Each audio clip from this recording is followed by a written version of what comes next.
Hello everyone, in today's video we will discuss chapter 6 tissue.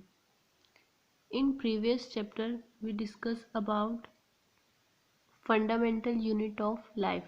तो fundamental unit of life क्या था? Cell. कि all living organisms are made up of cells. कि जितने भी organisms होते हैं वो किससे मिलकर बने होते हैं? सेल्स से. फर्दर हमने डिस्कस किया था यूनिसेलुलर ऑर्गेनिज्म और multicellular organism.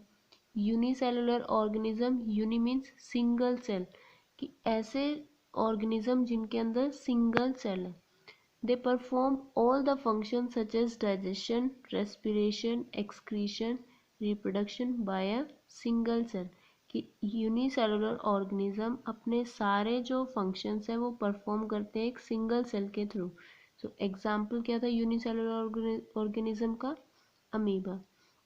Now, in multicellular organisms like human beings contain several cells. कि जो multicellular organisms होते हैं उनके अंदर क्या होते हैं?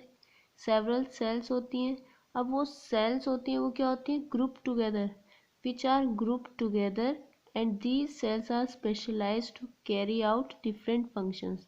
तो जो cells जिनका structure same होता है और वो एक same ही region के अंदर होती हैं वो ग्रुप टुगेदर हो जाती हैं और वो एक स्पेशल फंक्शन करती हैं.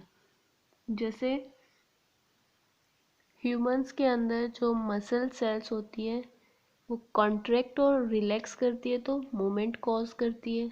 ऐसे ही जो नर्व सेल्स होती हैं वो हमारे ब्रेन के अंदर होती है वो क्या करती है? मैसेज को कैरी करती है. इन द सेम वे जो ब्लड होता है वो क्या करता है? ट्रांसपोर्ट करता है किसका? ऑक्सीजन, फूड, हॉर्मोन्स, जो भी वेस्ट मटेरियल्स होते हैं इन सबको फ्लो कराता है, ट्रांसपोर्ट कराता है. तो ऐसे ही जो प्लांट्स होते हैं प्लांट्स के अंदर भी क्या होते हैं? टिश्यूज होते हैं जो फूड और वाटर को एक पार्ट से दूसरे पार्ट में ट्रांसफ़र करते हैं. तो मल्टी सेलुलर ऑर्गेनिज्म में क्या हुआ कि जो लेबर है उसको डिवाइड किया हुआ है. कि लेबर का मतलब यहाँ पे क्या है कि अगर कोई एक फंक्शन परफॉर्म करना है तो उसको एक ग्रुप ऑफ सेल परफॉर्म कर रहा है. तो दूसरे काम को दूसरे ग्रुप ऑफ सेल परफॉर्म कर रहा है. तो इसका मतलब क्या हुआ कि एक पर्टिकुलर फंक्शन को पूरा करने के लिए एक ग्रुप ऑफ सेल प्लेस होता है एक definite place in the body. की किसी काम को करने के लिए एक ग्रुप ऑफ सेल्स होता है जिसको हम क्या बोलते हैं? टिश्यू. सो टिश्यू क्या हुआ? These are the cluster of structurally and functionally similar cells. Cluster means group. तो ये क्या हो गया? स्ट्रक्चरली और फंक्शनली, कि जिनका स्ट्रक्चर भी सेम होगा और फंक्शन भी क्या होगा? सेम होगा. तो वो सेल्स जिनका स्ट्रक्चर और फंक्शन सेम होता है arranged and designed so as to give the highest possible efficiency of the function they perform. तो वो इस तरह से डिज़ाइन होती हैं ताकि वो हाईएस्ट जो एफिशिएंसी होगी जिस एक्यूरेसी से उन्हें काम करना है उसको वो परफॉर्म करें.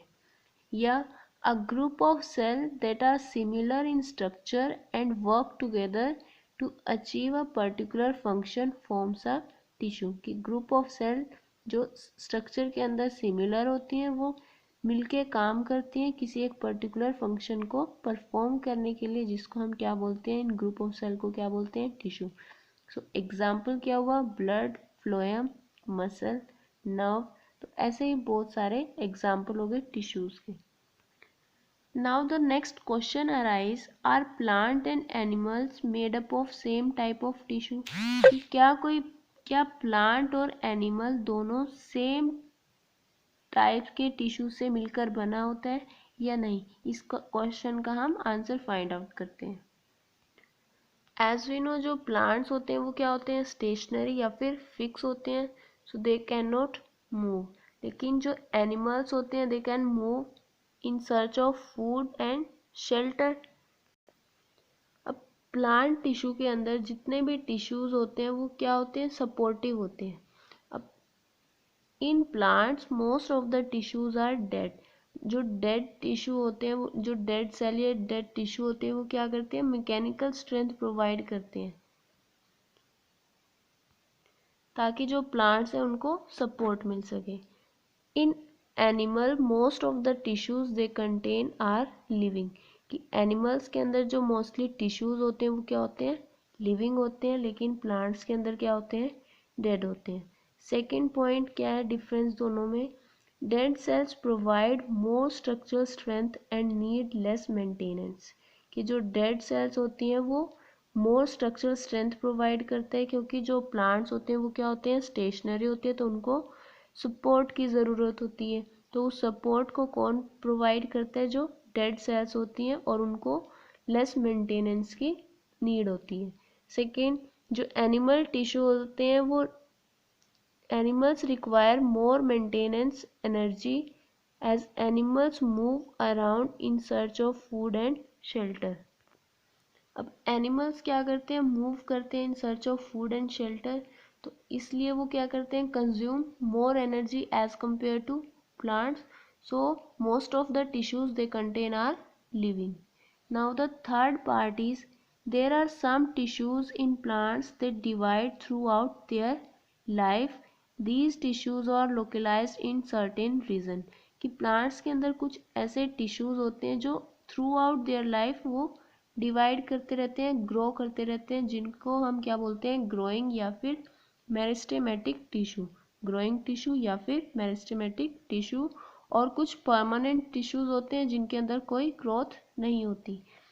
ऐसे इन एनिमल्स ग्रोथ इज यूनिफॉर्म, जो एनिमल्स होते हैं उनके अंदर ग्रोथ क्या होती है, यूनिफॉर्म होती है। They do not show growth after reaching maturity, कि मेच्योरिटी में जाने के बाद जो एनिमल्स होते हैं उनके अंदर कोई ग्रोथ नहीं होती।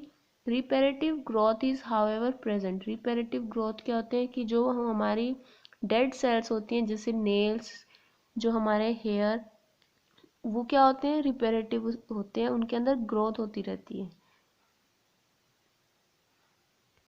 सो डिवाइडिंग कैपेसिटी के बेसिस पे जो प्लांट टिश्यू है वो दो पार्ट्स में डिवाइड होता है, ग्रोइंग टिश्यू या फिर मेरिस्टेमेटिक टिश्यू, एंड सेकंड क्या हो गया, परमानेंट टिश्यू। लेकिन जो एनिमल सेल्स, एनिमल्स में अंदर ग्रोथ होती है वो क्या होती है, यूनिफॉर्म होती है, तो उनके अंदर कोई भी डिवाइडिंग या नॉन डिवाइडिंग रीजन नहीं होता। लेकिन प्लांट्स के अंदर क्या होता है, डिवाइडिंग और नॉन डिवाइडिंग रीजन्स होते हैं, जिसको हम आगे पढ़ेंगे। Now the fourth part is organization of plant tissue is simple and meant for stationary habit of plants, कि जो प्लांट टिश्यू का जो स्ट्रक्चर होता है, जो ऑर्गेनाइजेशन होता है, कि उसके अंदर जो ऑर्गन या ऑर्गन स्ट्रक्चर कैसे होते हैं, वो क्या होते हैं, सिंपल होते हैं, और वो किस तरह से टारगेटेड होते हैं, कि जो प्लांट्स की स्टेशनरी हैबिट होती है उसको फुलफिल करने के अकॉर्डिंग वो होता है, कि जो स्ट्रक्चर ऑर्गेनाइजेशन होता है वो प्लांट टिश्यू क्या होता है, सिंपल होता है। बट इन एनिमल टिश्यू जो ऑर्गेनाइजेशन होगा एनिमल टिश्यू का वो क्या होगा, कॉम्प्लेक्स होगा, with development of more specialized organ and organ system, की जो टिश्यूज होंगे वो आगे मिलके क्या बनाएंगे, ऑर्गन, और फिर ऑर्गन से ऑर्गन सिस्टम बनता है। तो इस तरह से जो ऑर्गेनाइजेशन होगा एनिमल सिस्टम का वो क्या होगा, कॉम्प्लेक्स होगा।